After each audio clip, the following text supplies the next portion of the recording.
Good evening, everyone. Welcome to HMC Coaching Initiatives episode number 8 on adopting coaching in HR transformation.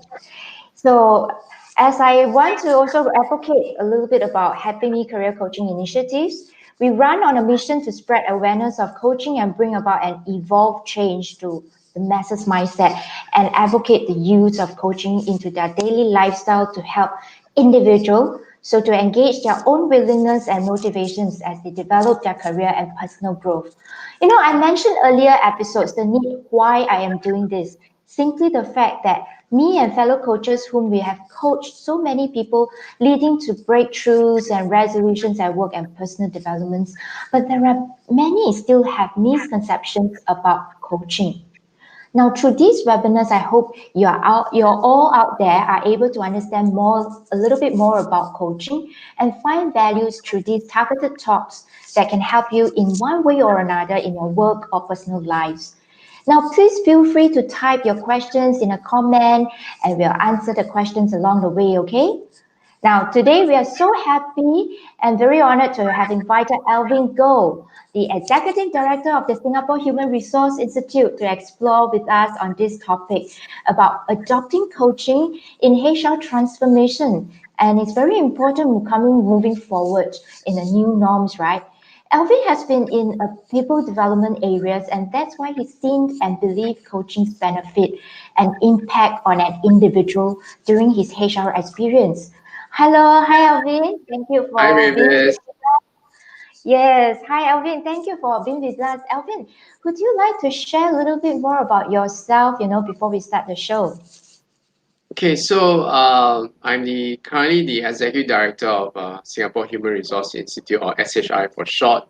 And I've only joined them this year, all right, moving away from the banking and finance sector, which I was, line HR for, and head of HR and head of CEO's office for several years for a regional bank. And in that itself, I was also responsible for learning and development, career planning, succession planning, the whole entire works of the HR functions itself.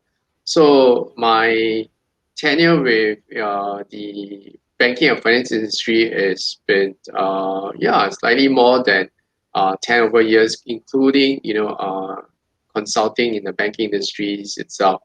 So I've been around in the HR ecosystem, be it as a L&D person or even for that matter, having the responsibilities of line HR and so forth. So and I've lived in China, France, and Vietnam over the course of my professional career, and that has also given me various views, of what is it like of the HR ecosystem in underdeveloped countries to developed countries, and it's actually varies. There are some starking difference itself, I would say, in terms of the capabilities and so forth. So yeah, so that's briefly what I have been doing in the HR space. Wow, that's good to actually understand a little bit more about all these developing countries that you have experiences in, right? Now, Alvin, perhaps let us go through a little bit some history experience to see how HR has evolved. Alvin, do you mind walking us through, what was HR in the past in terms of leadership and employee engagement, Okay, maybe right, employee experience? Yeah. right. So well, I'm not that old to be able to recount what was done in the 1960s, and so forth itself. But honestly, when I when I look around itself, right, what I can relate with when I first entered into the world of human resource or human capital for that matter itself, you know, um, I think there has been a great evolution of HR. Okay, and if we think about it very closely about it, right, um, I think HR was first formed as a personnel department or personnel unit, responsible for calculating payroll, daily wages, gone, you know, previously in those days itself, we don't have like strict employment contracts, employment acts, and so forth, right? So it was really about a handshake, and therefore, yeah, this is your daily wage and this is what you're supposed to do. And then, you know, at that point in time, it was really about managing the daily payroll, um, managing the sick leave, hiring and firing people, handling complaints, and also to some extent, policing the workforce.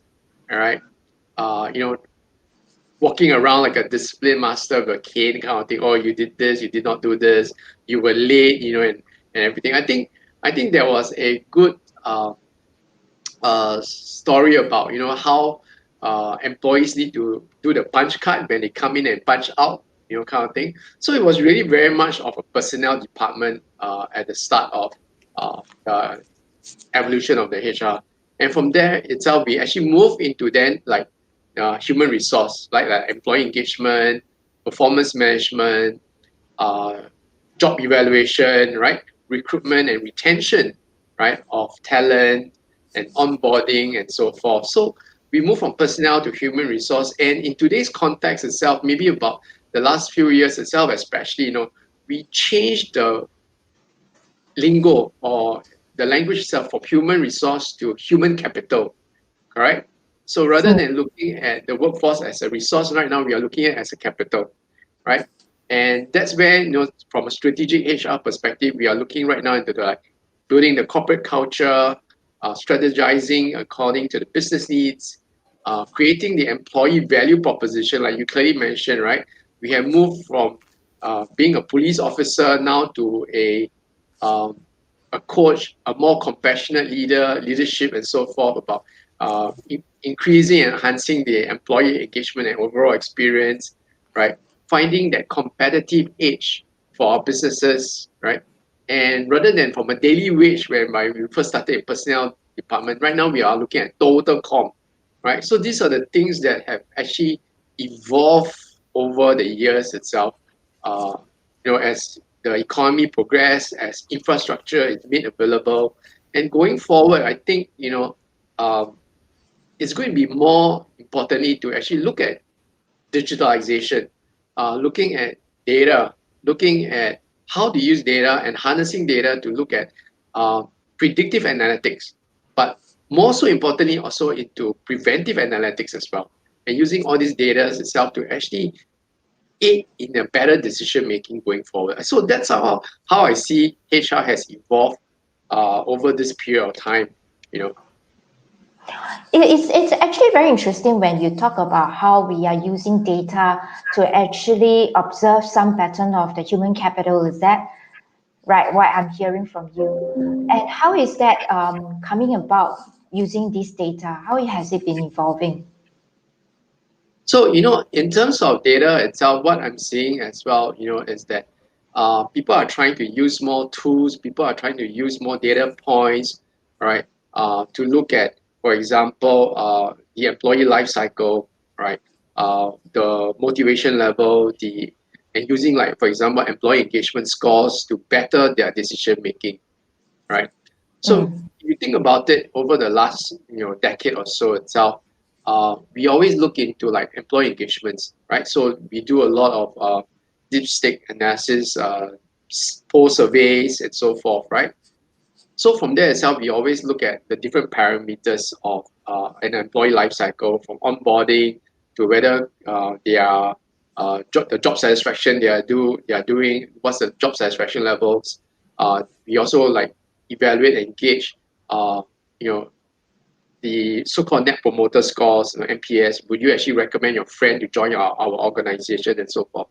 So these are the key data points that many organizations are using and picking. But going forward, the way I look at it is that it's not good enough just to pick a particular area and then use that data and say, okay, I need to do better in this area, I need to do better in that area. I think that going forward itself, we need to harness the power of people intelligence, right? Um, you know, more than 10, 20 years, we have been always been looking at business intelligence, right? Okay. And business intelligence always looks at various data points. Uh, what's the trade relationship? data statistics of global trades and so forth. But I think going forward itself, the need to harness different pockets of the workforce itself, from total comp to employee engagement scores and so forth, and create that people intelligence perspective so as to better our decision making in terms of right down to the nuts and bolts of strategic workforce planning, all right, to the needs of what type of people, what type of workforce do we want to have going forward in the age of digital economy. So that I hope to see really that people intelligence portion coming up, and using data points to make better decisions.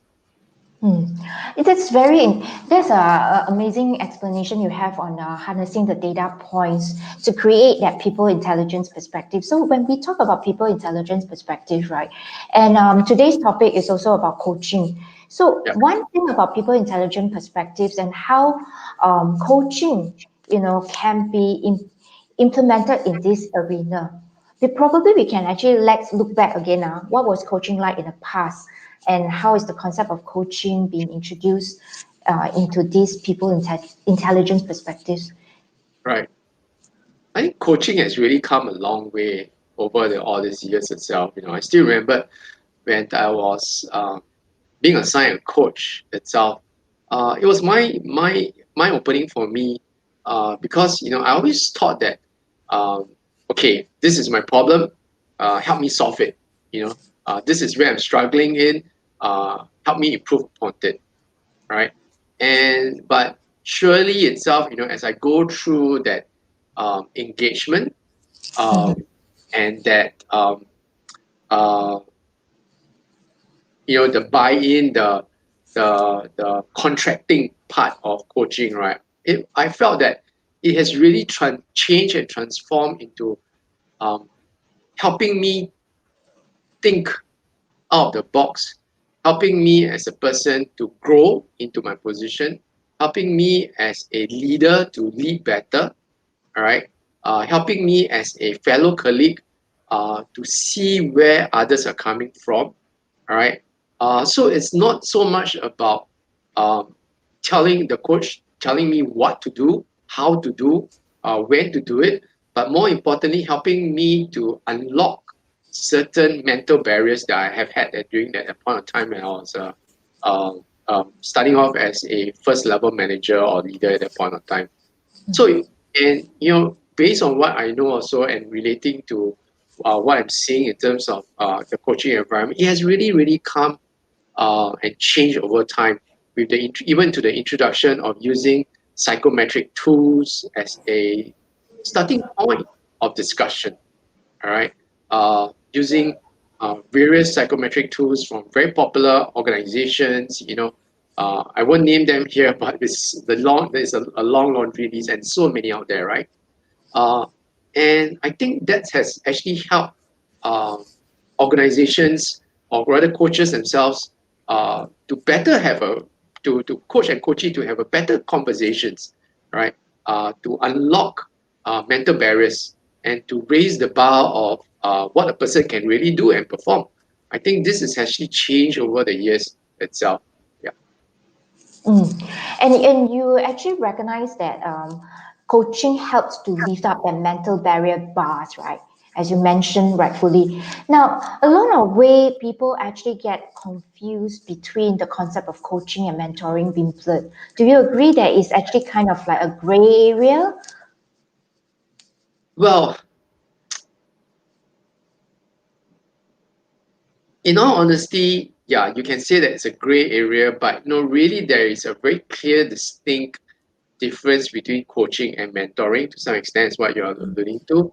You Okay. know, and if I will really, really think about it, right, number one that comes to mind is during the early contracting period itself, there is a specific time frame, right, between coaching and mentoring, right? If I look at the mentoring perspective of it, right, the relationship between a mentor and a mentee tends to be a bit longer term, lasting more than a year or even longer for that matter itself. Whereby a coaching between a coach and a coaching perspective, the clear difference is that the relationship is more likely to be a short-term relationship, right? Possibly a year or definitely slightly less than a year, right? And it really depends on what are the goals that you want to achieve that dictates the time frame itself.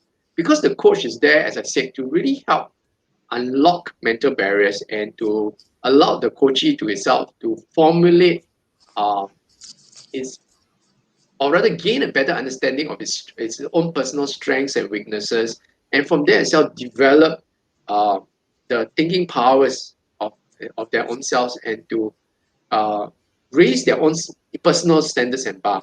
Because to me, the time frame itself helps in that matter, uh, to help the coach itself to unlock the mental barrier itself. So I think that's the clear difference between a coach and the coaching environment and the mentoring, right? So that's the time frame itself, you know, and of course, I said earlier on, the focus itself is very different, right?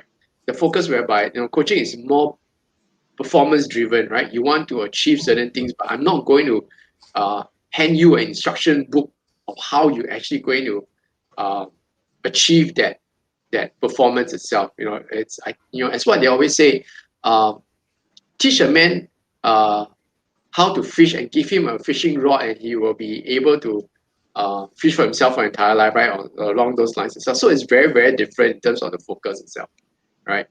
So and I think there's a clear difference between the other clear difference that really comes to mind itself, right, is the expertise itself, right?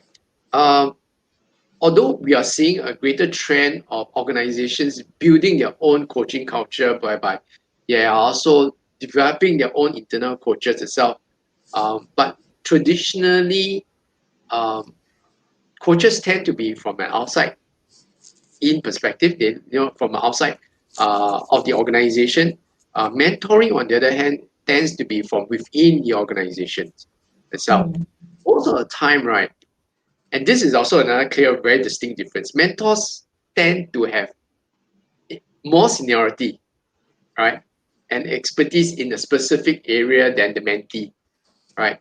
And to some extent, that also creates some level of barrier between mentor and mentee because, like, oh, I've been assigned to a mentor who is like um, my boss's boss, kind of thing, who is supposed to mentor me. So there is a hesitant to actually, say, okay, this is my problem, this is my weakness. There's a tendency to shy away, right? Mm. So then, whereas a coach is very different. The coach is from, as I said, traditionally from an outside perspective, right? So the ability for between the coach and coachee upon contractual binding, an agreement itself, there is, and over a bit of time and getting to know one another, the coachee tends to open up to the coach itself. And of course, Mhm. it also depends on the skill sets of the coach itself to unlock all those nuts and bolts, lah. And that's where that relationship can really form. And I think that's also the clear difference itself. Yeah. Yeah. Yeah, I think you have actually clearly and succinctly defined the coaching and the mentoring relationship because, like what I've said, coaching is always a performance driven. Is given a desired outcome and result driven, right? And mentoring is like master and an apprentice. So now Yeah. then, if we're spending 50% of our time at work, especially experiencing the COVID, and time and space has become one. We do see how HR professionals are fighting fires every day to ensure everyone in the company is coping and adapting to the new norms, right, Alvin? Now, Alvin, can you maybe let us a little bit understand, since we know the distinction between coaching and mentoring, how are we looking, how is coaching look like in HR now and moving forward? Okay. I think over this period itself, honestly, it was pretty sad to see and hear that, for example, right, because of the economic uncertainty, a lot of the organization has cut down slash their learning and development budget, their R&D budget, right? Yeah. So, and that's something that I always have been advocating, that organizations need to take coaching as a strategic pillar in terms of developing their workforce composition. And the moment you pocket a budget, right, into their L&D budget, all right, and when times like this hit, it is always the case that the business leader, all right, well, not all the business leaders itself, but most of the time, the L&D budget is the first to go, right? And there also it goes the coaching budget itself, right? And everything comes to a standstill on that note. So from a development perspective of the coachee itself, because there's a lack of budget, there is a need to enhance productivity in the workplace. Development stops, right? And when development stops itself, we know that performance to some extent will suffer, right? So I think that's really happening now. And honestly, right now, also as you clearly point out, people are really, working more than 50% or even to some extent even higher than that percentage that you talk about. They are working from home itself, right? So it is very difficult to number one, meet face to face between a coach and coachee, and everything has got to be done like what we are doing right now, right? Over StreamYard or even virtually itself, so that personal touch, that understanding of the body language, the non-verbal cues are all missing. So it's pretty difficult, but I'm also glad to see also that, hey, it's actually not too bad, as long as you can overcome the barrier of speaking to your laptop, like what we are doing now, and trying to hear the key succinct words clearly, and to be able to develop more comprehensive, holistic questioning techniques, right? And it then is able to then still retain, or even to some extent, from what I heard, increase the level of engagement itself. So it's a matter of the coach itself being able to, as what we always say, sharpen your own knife, right? To be able to develop key good questions itself. So that's what I'm seeing also going forward as well. If the virtual platform is going to be the platform for engagement in terms of coach and coaching itself, right? Then I think going forward, coaches really, really need to sharpen their knives in terms of questioning techniques, right? Which is one of the key ingredient in the coaching cycle, all right? So as to really probe what are the concerns, what is the mental state that the coachee is going through, probe into why the coachee was reacting in this way, why did the coachee did this and that, how did the coachee was feeling at that point of time, what was the context. And so I think that questioning technique needs to be really, really enhanced over this period of time, and going forward, if the virtual platform is the platform of engagement and to be used going forward. So I think that's really very key going forward. That's coaching coaching in the questioning technique is actually very crucial moving forward, especially when it comes to virtual environment, right? So now we have already know that coaching has all along been out there in organizations, but at a top level.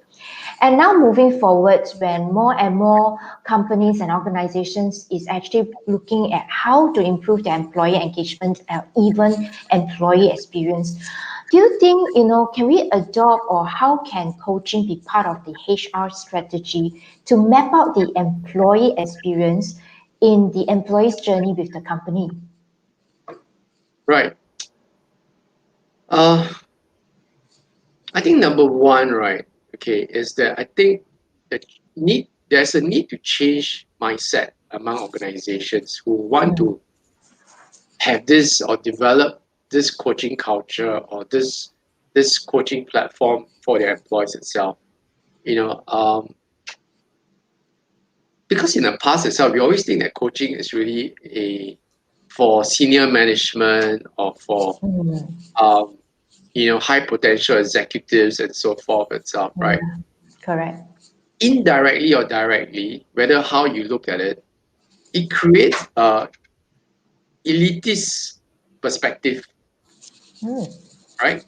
Because Yes. it's like, oh, I didn't get a coach because I'm not a high potential, you know, or you see, coaching is only really meant for senior management, right? Middle level managers, either you are in the succession plans of your CHRO's radar screen.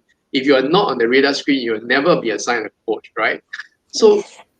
it somewhat then creates the elitist mindset, right? Yes. Because it costs the organization a fair chunk of the personnel development costs, right? If you really think about it on that front itself. Uh, so I think organizations really need to change and pivot a little bit to actually incorporate that. Hey, look, you know, um, coaching can be for a young executives, all right, that is or has shown certain key traits uh, that you really want to exploit or has the potential to grow into a bigger role, or someone that is struggling in the workplace, especially right now, whereby, as you clearly mentioned, like more than 50% of us are all working from home, right? Like I'm on split team, so I'm 50%, I'm working from home, 50% or less in the office and so forth, right? And we don't see them, so we do not really um, know how our workforce is actually doing, right, behind the virtual screen, right? We thus therefore, sometimes we really need to um, then look at all these parameters and say, hey, look, maybe X, Y, and Z needs a coach so that to help the person overcome certain mental blocks, to help the employee, um, do better, all right? And part of the reason why, in the over this period of time since circuit breaker to now, the government agencies and even to some extent, even at sorry, not sorry, even at SHI and me personally itself, we've been advocating the need that, hey, look, mental health is going to be an issue, is going to be a concern. Please look after your workforce. All right. So we do not know how our employees are performing over the screen, right? Other than the work itself that is supposed to be done, how they're feeling, what's going through their mind over this period of time. So I think it's important to also get coaches to come in to help them overcome certain barriers and so forth. So I think that's really important, right? Um, yeah, so I think that's something that I would really like to see going forward as well on that front itself, right? And hopefully this way itself, hopefully, the problems are resolved and business leaders begin to understand how to manage their workforce better so as to drive performance or maintain performance, right? And the reason why I say maintain performance is that um, with COVID itself, everything is there's a level of uncertainty.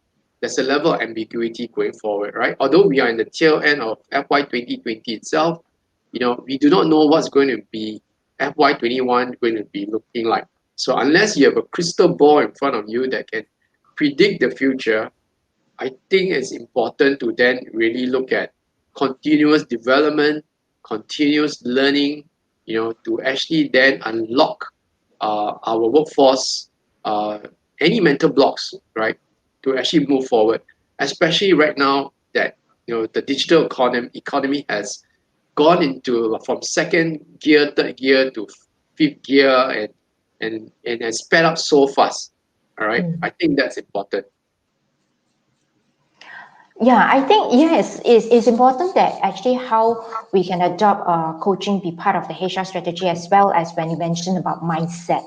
Yes. Mindset of why this has all along been an elitism kind of a mindset, and we have to actually change And do you think when it comes to mindset, right, how the organization at organization level, Alvin, we would like to very much hear from you because you have come from a big background of MNCs and corporate.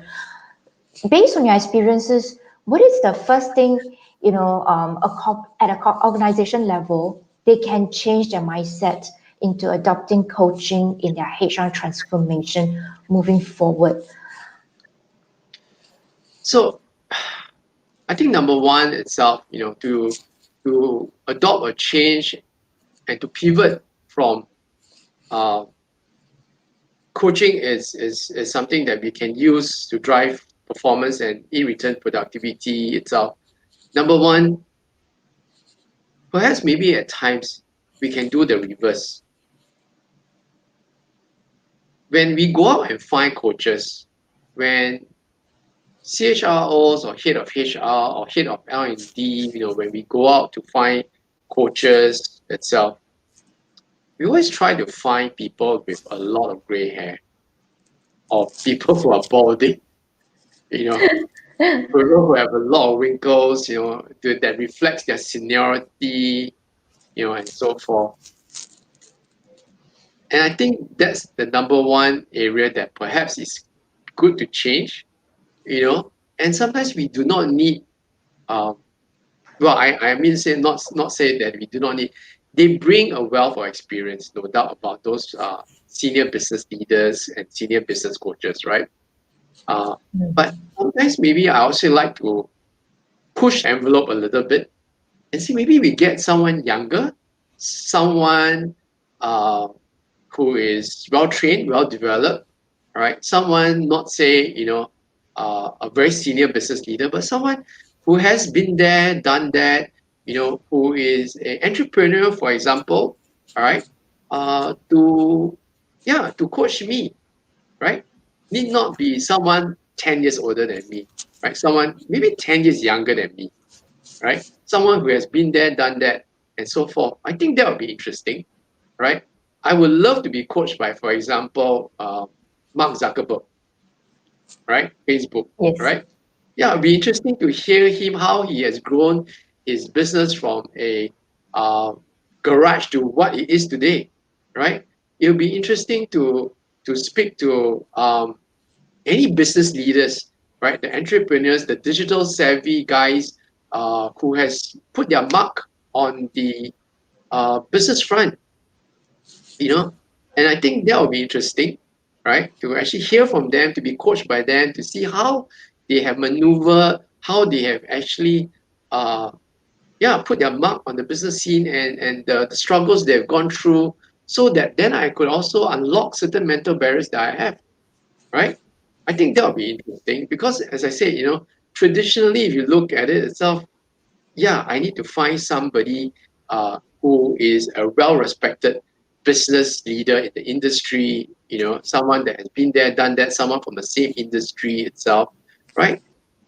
I think we can pivot a little bit and change a little bit and say, let's find somebody not from my industry, all right, not within my peer group, not within my industry, and someone that's younger than me, yeah, and I think that will be interesting, and I think that's where the diversity of thought can come out, the differentiated key learning points for me to learn, right, from the coach itself. I think this is something that we can look at and yeah, and change mindsets, So I think, Alvin, what you have pointed out is actually very true, where mindsets and people's conceptions of, I need to get seniority white hairs to coach me. And you rightfully actually say coaching doesn't need to be a seniority level, but it's more on the experience, right? They can bring on the table. And as well as what you have mentioned earlier on about questioning technique. Whether is this person younger than yourself, as long as the coaching techniques and the questioning techniques can bring forth for the person from where she is to where he or she wants to go, right? Now, then in that case, what do you think are the key challenges is stopping your organizations or any HR professional to adopt coaching cultures in an organization then? I always feel that to some extent, if I really look at the ecosystem itself, what's really stopping an organization to adopt a coaching culture is business leaders, right? HR capabilities and awareness, right?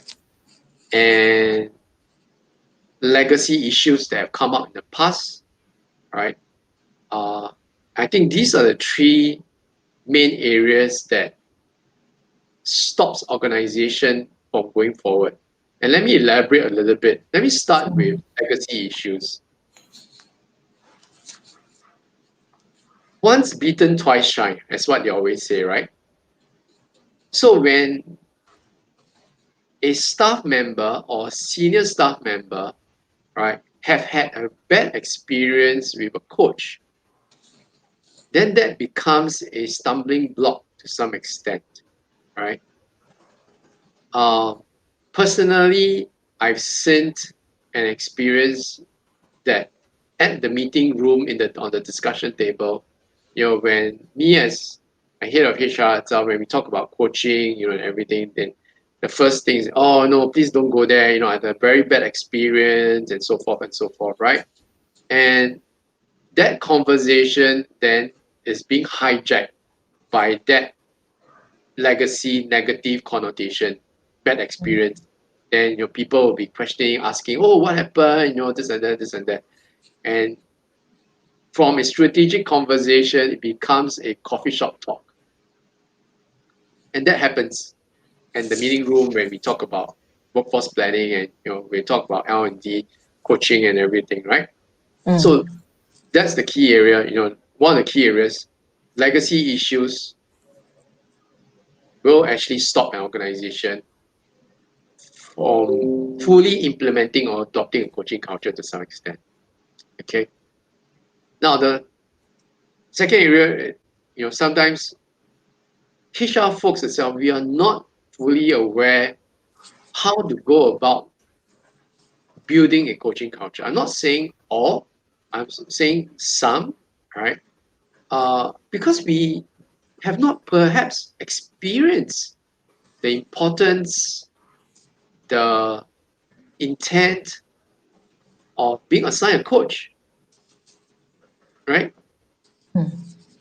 And when we don't have this experience and when we don't understand and appreciate being coached, on what basis are we then supposed to go ahead and promote a coaching culture in our own organizations itself? I think that's the second key area. And of course, business leaders themselves, right? As what we always say, you want to get to a senior business leader like a CEO, please go through the secretary. And we all know to some extent, the secretary is always the timekeeper, the diary keeper and everything, correct? And why do we do that? Simply because we always say that our CEOs is very busy, don't have time and everything, correct? So when business leaders show examples of, oh, I don't have time, right? It goes to show the amount of commitment that the senior business leaders have. Even, to be honest, sometimes it's like, when the coach is assigned, everything is done, everything, right? Then, I thought you're supposed to have your coach on a monthly or weekly basis, touch base, and oh no, I've been busy, I need to travel here, I need to attend to this, I need to attend to that. Then sometimes we also think, right, if the business leaders are doing this, then where's their commitment? Right? If business leaders are not committed, then me as a head of HR will be thinking, then maybe we have actually wasted money and resources assigning coaches to them because they don't engage. Or rather, when it's time, like 48 hours to the meeting itself, then they postpone, right? Or cancel, right? Yeah, so there must be a commitment to want to adopt a coaching culture itself, right? So there must be a genuine need or genuine, most importantly, genuine mindset, and that, hey, look, I'm going to build this. I want this because I see the benefits of this, right? And then therefore, commit to it, commit to that action plan, and not give lip service. I think that's also part of the part of the issues why organizations itself, fail to actually adopt a comprehensive, sustainable coaching culture. I think that's the 3 points and the three points that you have actually highlighted in stopping the organization from adopting, coaching being legacy issues of bad experience and the awareness and business leaders. Now, for example, Alvin, all along we have known that some organizations have gone through coaching in the C-suite level, for example, right? And they experience. But why isn't it cascaded down to the whole organization level? If let's say you're talking about business leaders showing less commitment, but they've been through, are we looking at promoting awareness in the HR folks more, promoting that area more?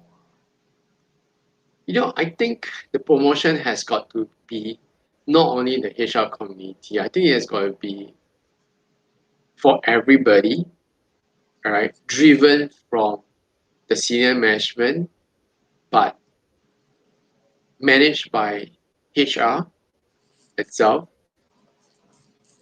And the advocacy of coaching must come from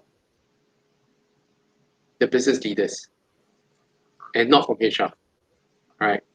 HR can find the capabilities, develop the capabilities itself, all right? But the advocacy of building that coaching culture must come from business leaders. The advocacy cannot come from HR, right? Yeah. So I think that's a clear, distinct difference that I really want to see. If hopefully can and help or hope to see amongst organizations itself. Yeah. So when that happens, then I think we stand a chance to build a coaching culture in various organizations, and trickle down to the middle level managers, and even to some extent to the junior management. Because if you think about it, right? If you come back to the first fact that I talked about coaching is for the senior management and high potential, and indirectly and directly creating the elitist mindset. I still remember when I first graduated from uni and went into working for,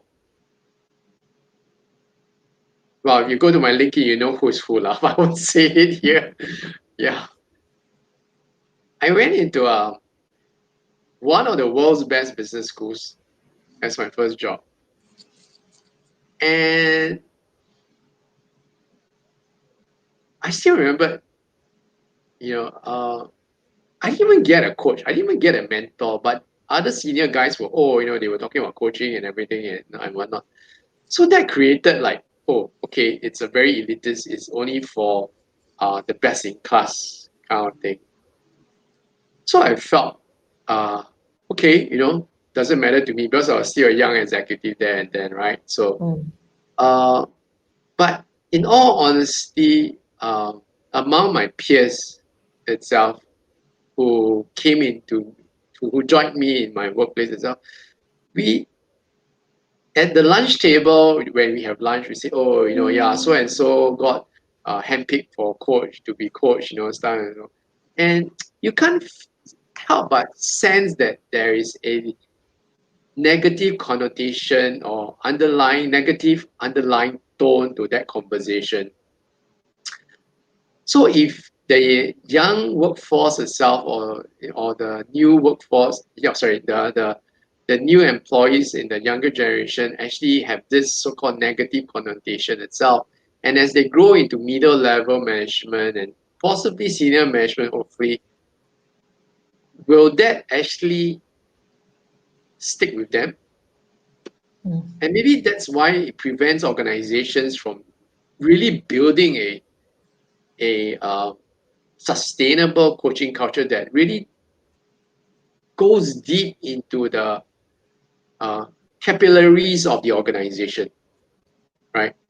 Yeah, so I think we need to change a little bit of mindset and say, hey, look, yeah, coaching is really for everybody. It's just not for senior management or high potentials. And at the end of the day, we should not leave uh, the future generation, the future leaders, right, out of the whole ecosystem.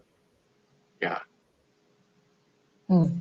So when you talk about, having to create that coaching culture and the advocacy coming from the business leader, so how can one business leader, for example, who has been through coaching and it clearly is, he or she may have already experienced coaching, right? So it means that the advocacy is rightfully can be cascaded down. But what is that one step or the crucial steps that any leaders can take to advocate such a coaching culture within the organization so that HR can also adopt? Well, the short story is that bring another senior business leader along. So you have two senior business leader to advocate for you. It's many a times it's very lonely to go at it alone. All right. It's very hard to so-called, to promote coaching if you are the only one that have been there, done that, and seen the effect, the good effects and effectiveness of it, right? Bring another person along and you have two person to advocate. All right. I think the moment you have that itself, the third person, the fourth person, and slowly the whole entire village will follow suit to advocate the importance of it. I think that's important, right? So therefore, I think when we actually go into the first, or rather take the first step to introduce coaching into any organization for that matter itself, don't just assign one person. I think it's important to assign 2 or 3 person at one time, you know. And I think then that's its easier sell as your first step. If you have one person going at it, chances is that when they come back to the office itself, and if they face the first resistance, I think all things fall flat sooner or later. So I think So I think that's a fun way of putting it, putting across, how do we actually build a coaching culture. Yeah. All other things aside, all right, budgets, time, specific outcomes that you want to have, engagement with coach, frequencies, whatever itself, right? I think the importance is don't send one person, send a few so that you will not be alone. Definitely. I mean, large numbers, the large forces counts, right? Now, I think some organization I do notice they have actually developed their own internal coaches, meaning training the HR professionals to be coached themselves, right? Now, my question right now, right, is that is it sufficient to have just internal coaches? What are the limitations are we looking at in terms of internal coaches then? I think internal coaches is important. There's a reason why organization wants to have internal coaches. Number one, I think they either from a budget constraint, resource perspective, therefore they develop their own internal coaches. But more importantly, right, is that it reflects that the organization has embarked on step 2 or step 3 to build a coaching culture in the organization by even developing and training internal coaches itself. Right? I think that's something to applaud. That's something to celebrate. All right. If you just look at the coaching industry as a whole, okay. But I always feel that there is always a artificial wall that builds up between internal coaches and coachees. Unless the coach itself is able to really build a very strong trust, right? Whatever conversations, topics that they discuss openly, it must be honest, it must be open and trusting, right? And then that's where you can use internal coaches, right? And the reason why I say this is because if I'm assigned by an internal coach and this person is a senior and I know that this person is my boss's friend or boss friend whatsoever, right? There seems to be a lens, right? A lens that covers or blocks out that relationship that you really want to have an open discussion with an external coach as compared to an internal coach. So this is the first limitation that I've seen. The second limitation is that the internal coaches itself is not just about attending a 5 days coaching boot camp, then you come out and say, oh, I'm now a certified coach. Therefore, I can do coaching for my people. It's not just about attending a 5 day program, or even for that matter, attending a module-based 6 months, program on coaching itself, right? It's also the experiences that you get from uh, coaching other people from various organizations, various walks of life, various nationalities, cultures, and that makes what a coach a good coach, I would say, right? So I think organizations must realize that unless your internal coaches are able to also do that type of work, right, and gain the experiences, I then I think it's effective.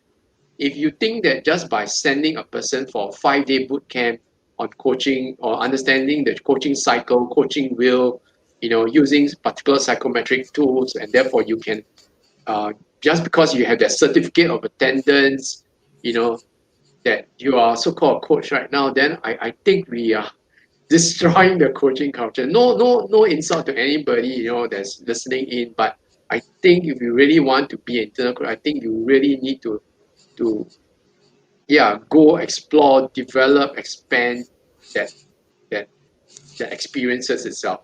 Yeah. And I'm sharing some observations that I actually noticed some of my peer coaches who are also internal coaches themselves in the organizations. So some organizations are developing more and more internal coaches. And like you said, internal coaches are not someone that you go for a 5 day boot camp and you get certified being a coach and there you go, you are a good coach, right? It needs a form of practice. So as they go along and these take time to practice, how do you think external coaches can be of help then? I think external coaches definitely, they have their key strengths. As I said, I really like and love coaches that have got diverse backgrounds, right? Um, and this is where sometimes I'm a little bit biased to some extent. I would say that I always like to see what they've been doing, the industry that they have coached, and everything. And to me, the diversity of thought that's where the key strengths are, right? As I said, it would be nice to be coached by Mark Zuckerberg, itself. So, and Mark is not. I mean, he's digital. He's the face of Facebook, right, and everything. So, I mean, it'd be interesting to hear and be coached by his perspective. So, that diversity of thought is very important for me, right? And I think it also adds a lot of value, okay, uh, to the coachee itself. Yeah, so I think that's one area that I would really like to really see and advocate on that. Yeah, and that's the key one of the key strengths of using a external coach itself, right? Mm. Yeah. Wow, good. Thank you so much, Alvin. Actually, we are coming to an end of tonight's sessions. And thank you, Alvin, you have been sharing so much about the perspective on how we can adopt coaching in the HR transformation, right? This 1 hour session with yourself has brought light to many of us knowing the behind the scene of HR and how HR has evolved together with the people's needs on their career and business development. Now, we know how people are preserving their development needs on how we can build the coaching cultures as well. that leave us knowing, HR is transforming not just digitally, but overall in the strategy and approach with the employees in the organizations.